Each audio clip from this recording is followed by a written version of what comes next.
Hello, my dear! My dear Libra, second half, my dear, of January 2025, mga my dear, second half. This is from January 16 hanggang sa katapusan, mga my dear. And of course, this is a general reading. So, reminder mga my dear Libra na ang gagawin natin ngayon ay general reading. So, hindi po ito 100% na magre-resonate para sa ating lahat. So, please mga my dear Libra, lower your expectation pagdating po sa mga general reading. Okay? So, once again, maraming salamat po sa continuous na support sa akin, sa ating channel, mga my dear, from the bottom of my heart. Maraming salamat po. And gusto ko rin po magpasalamat, mga my dear, sa mga nag-avail na my dear ng ating 2025 reading. Okay? So, sa lahat po na nag-avail, my dear, ng 2025 reading, maraming salamat po. At sa mga gusto pong mag-avail, my dear, ng ating 2025 reading, ang 2025 reading natin ay still ongoing. December 17, 2024, last year, my dear, nag-promo ako for only 1,000 pesos, my dear. Meron ka ng 2025 reading para na yun, my dear, sa isang buong taon. And gusto ko lang pong i-announce na wala po tayong recorded. Lahat po ng private reading natin ay gagawin sa pamamagitan ng video call or voice call. Okay? I hope maliwanag yan sa atin, mga my dear Libra. Okay? Once again, maraming salamat po, mga my dear Libra. Okay? So, let's go na tayo, my dear. Hanapin na natin ang iyong 8 cards. Second half of January 2025. Cut na natin into 3. And I will be uploading this, my dear, sa ating Facebook and sa ating YouTube. Dati kasi YouTube lang ako. Dati kasi YouTube lang ako. Ngayon, pati Facebook nag-upload na rin ako. Okay? So, kung napapanood mo to sa ating Facebook, huwag ka nang mag-alinlangan pa, my dear Libra. Mag-like and mag-follow ka na sa ating Facebook page. Okay? So, let's go tayo, my dear Libra. Tingnan natin, 8 cards tayo in total. Kung isasama mo ang bottom deck of the card, magiging 9.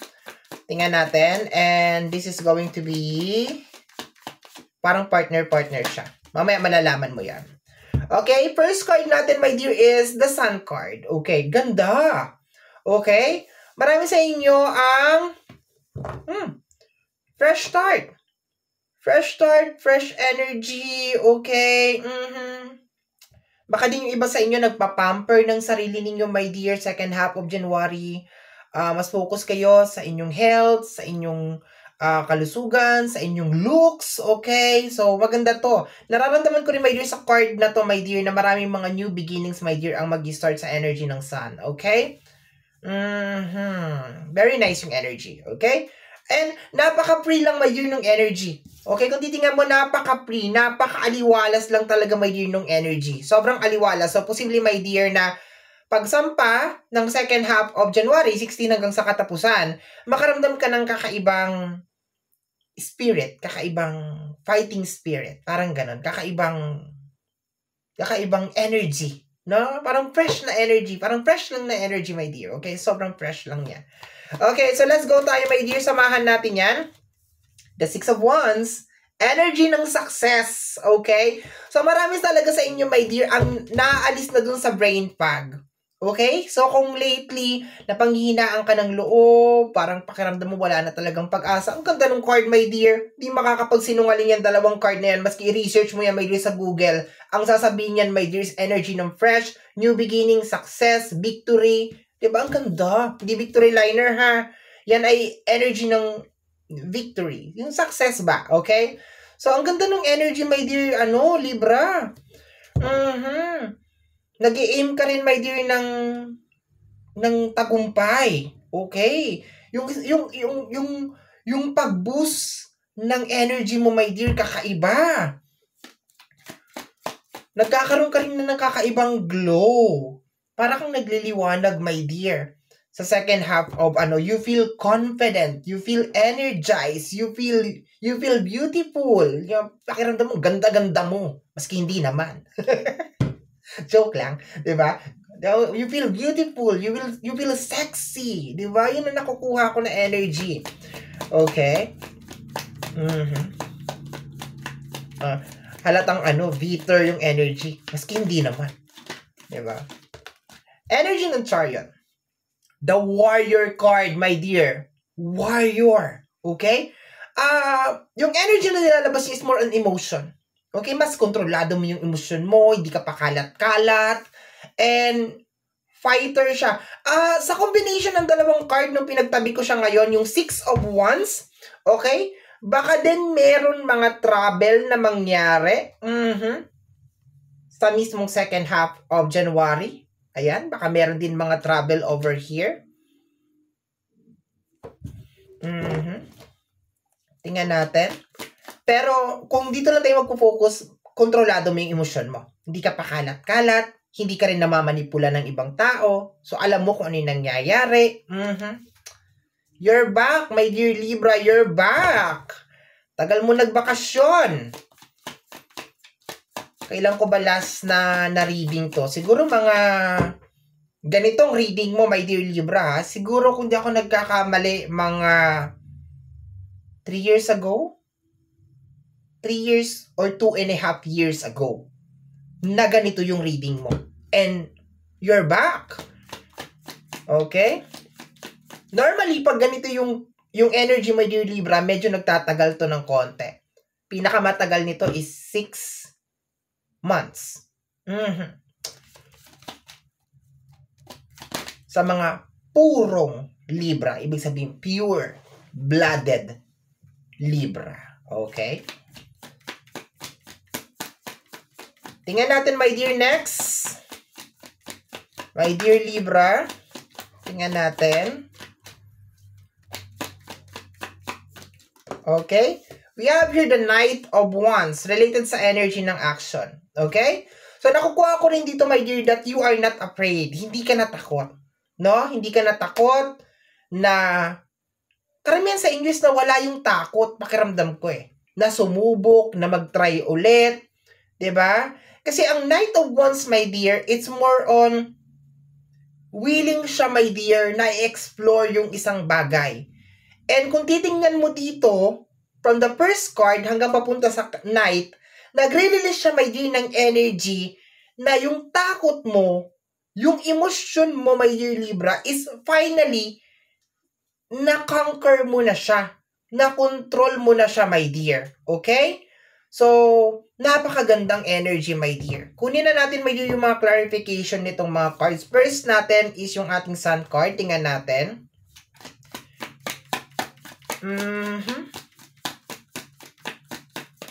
Tingnan natin, my dear Libra. We have here the Two of Pentacles. Lalo na, my dear, sa usapin ng pinansyal. Okay? Mas mababalance mo, my dear, yung energy ng pera sa second half of January. Very, very nice. Okay? Nakukuha ko rin, my dear, na meron din sa inyong makakaisip ng mga panibagong strategy kung paano magkakaroon ng pera.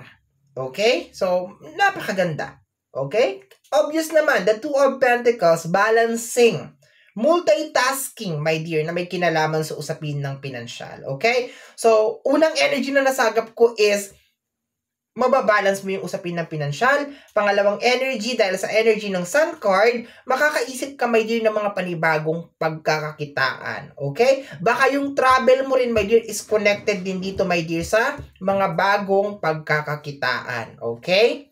Panibagong flow ng pera. Panibagong cash flow ng pera. Parang mayroon ako nakukuha ang ganon. Okay? Parang mayroon mag-uumpisa, my dear Libra, na panibagong daloy ng pera sa'yo. Okay? Next, partner ng ating Six of Wands, the Success card.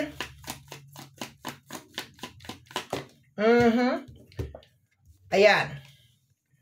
The Four of Pentacles. Okay? I think, magiging mas malihim ka. Okay? Yes, hindi to Seven of Swords. Normally, Seven of Swords ang nagre-release, my dear, ng parang pagtatraidor or lihim na energy. Pero this is the Four of Pentacles. Pero pakiramdam ko, kung ano tong achievement mo in success mo, mas gugustuhin mo na lang siguro, my dear Libra, na makita na lang ng tao. I think you will be very secretive sa mga gagawin mo rin, my dear, sa second half of January. And if just in case, my dear, na meron kang mga success, meron kang mga accomplishment, my dear, ayan, you will be very, very silent about this. Mananahimik ka talaga, my dear. Isusurprise mo na lang siguro yung mga tao, my dear, na minsan ay hindi naniwala sa kakayanan mo. Okay?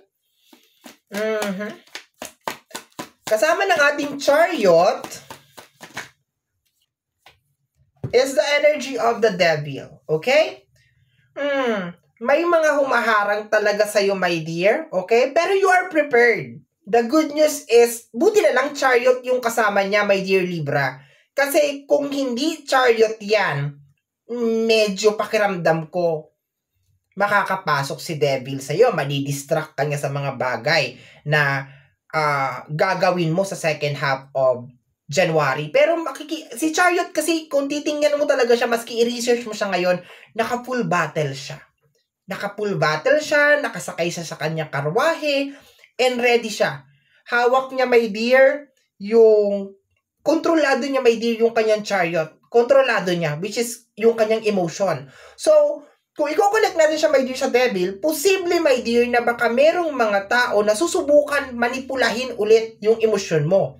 But sad to say, kontrolado mo yung emosyon mo. So, hindi sila, walang mangyayari. Kahit anong gawin nila, kahit anong push nila, walang mangyayari. Okay? Ang ganda. Nandyan pa rin sila. Nandyan pa rin. Pero, I think dahil kilala mo na sila, alam mo na kung ano yung mga kakayanan nila, alam mo na kung ano yung kaya nilang gawin sa'yo, diba? Deadma ka. Okay? Devil is the energy of distraction. Nandyan pa rin sila. Pinipilit kang i-distract, pinipilit kang ibalik dun sa dating ikaw, na mababa ang confidence, na walang believe sa sarili. Okay? Pinipilit nilang sirain, my dear, itong nangyayari sa'yo. So, expected mo na, my dear, na baka habang nagpaplano ka, and maganda yun, my dear, na nagiging very secretive ka. Kasi hindi nila alam kung ano yung mga next move mo. Baka kasi noon, akala mo kasi kaibigan mo. Akala mo siguro kakampi mo. Kaya sinasabi mo, my dear, lahat. Ganito, ganyan, ganito, ganon, ganyan. Oh, nauusog tuloy. Diba? Nauudlot, hindi nangyayari. Okay? Pero nandyan pa rin sila. And normal yan. Madalang ka lang talaga makakita ng tao na magiging masaya sa kung ano yung ma-achieve mo, my dear. O sa pagbabago na nangyayari sa'yo. And that's what we call true friends and true family. Okay? Over here is the Three of Wands, energy ng travel. Congratulations, my dear Libra. Okay? Congratulations. Sabi ko nga, ang tagal bago ako magkaroon ng ganitong reading sa'yo. And finally, you are back. You are back. Yung spirit, yung motivation, yung glow, nandoon talaga. I can feel na marami sa inyo, my dear, una, gagawa ng mga panibagong pagkakaperahan, pagkakakitaan. Nakakaramdam din ako ng ibang daloy ng cash flow o ng pera sa iyo, my dear, na posibleng mag-umpisa, my dear, sa second half of January. Malinaw na pag-iisip. I can see you also shining. So, posible, my dear, na yung confidence, yung ganda, yung kapugian, di ba, ay magningning, my dear, sa second half of January. And ma-attract, posible may mga ma-attract din ng mga tao sa'yo, magandahan sa'yo, masabihin na blooming ka, something, yun na nakukuha ko. And of course, yung travel. Okay, yung travel. I can feel na parang you will be traveling, and I hope na, hindi hope eh. Ramdam ko, my dear, na may kinalaman to, my dear, dun sa success mo. The Seven of Pentacles. Tingnan mo sa Seven of Pentacles, my dear. Nakatingin siya dun sa mga coins. Okay? That's you. Ikaw yan. No?